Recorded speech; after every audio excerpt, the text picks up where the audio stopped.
I'm Lynn VanderHerberg. I live here in Brighton, and I'm a watercolor artist that came from the Perth area. I really love art. My dad was in the service, and I was exposed to a lot of beautiful artwork in Europe, which really piqued my interest in the early 70s. I met my husband, and we married here and had 4 children together. When the kids got a little older, I started to take up art very seriously, and because I had traveled all over the world and gone to museums, I studied art. I loved it. It was my favorite class in school.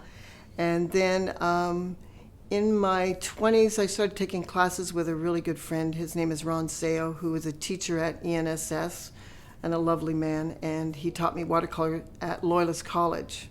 After that, I developed my own style, which is a bit of a whimsical style, but I also like to paint everything in Brighton. I painted people, the architecture, nature. I love it all. Surrounding areas, Dahlia May Farms and Codrington Market, and Coburg. Yeah. So I love this area. Because of my love of Brighton, I started to kind of document through watercolors the area, people, architecture, and animals. I love animals, and I like to bring a lot of joy to my work. I have a bit of a whimsy, contemporary whimsy, I think you could call it. I started to paint Christmas cards probably 35 to 40 years ago for my friends, which has developed into a small business for myself. I sell Christmas cards every year. I try to do 5 to 6 a year. I have quite a collection now. One of the first paintings that I did here in Brighton was of the Grimes brothers, who lived on Prince Edward Street. I was driving by one day after rollerblading in the park, and they were sitting out front, and I took a photograph, and I won a photo contest from it. I thought to myself, that would make a great painting, so I did a painting of the 2 boys out front of their barn. Then I went on to do paintings of Brighton, Applefest, architectural houses in town that I liked. Animals. I love animals, especially foxes and rabbits and birds. A few years ago, I did a series on apples, and I discovered that there was probably 180 or more different kinds of apples. I had them made into cards.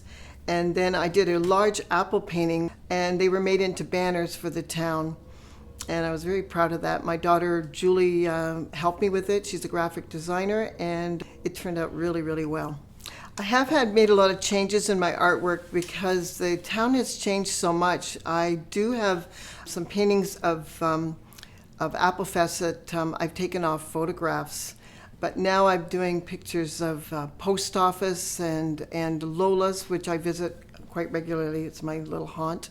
2 of the people that I remember most downtown Brighton, especially in front of the post office, was Renee Simpson, who was Ian Simpson, a friend of mine's mother. She was like the town greeter. She was there every day and very friendly and very helpful. And another person I remember is Danny Thompson's sister, Diane, who would be down there with her wagon and her 2 kids with their little curly hair, and they were adorable. So people used to congregate downtown, and it was like a meeting place. Very nice. I feel like Brighton is a very special place. When we first moved here, it was hard to get to know people, but it didn't take long for us to blend in. And our neighborhood was filled with a lot of Polish people, and we used to have pig roasts here, and everybody congregated together with their food and music, and we had a great time. One of the things that is very special in my mind is my husband had an accident probably 28 years ago, and he ended up in Ottawa General Hospital for a couple of months at a time. When I came home the very first time, my house was filled with so much food and flowers and cards that it just kind of put the glue in for me that this is my community, and I'll never forget it. Sorry. It was very emotional for me because it just means a lot to me to live here in this community. When I think about Brighton and all that entails, I think about the people the most, the support that we give each other, and the support that they've given to me in my artwork with my family. It's very, very special. And also, I have a new project that I'm doing. I'm making a cookbook, and it's all done with watercolor, calligraphy, and recipes from friends and family and myself. And it's very special. It's dedicated to my 4 daughters who are constantly phoning me for information on my recipes. As I look back on everything, it's very special to me, all these people and all the experiences I've had, and it's really about the Brighton I Remember. Thank you.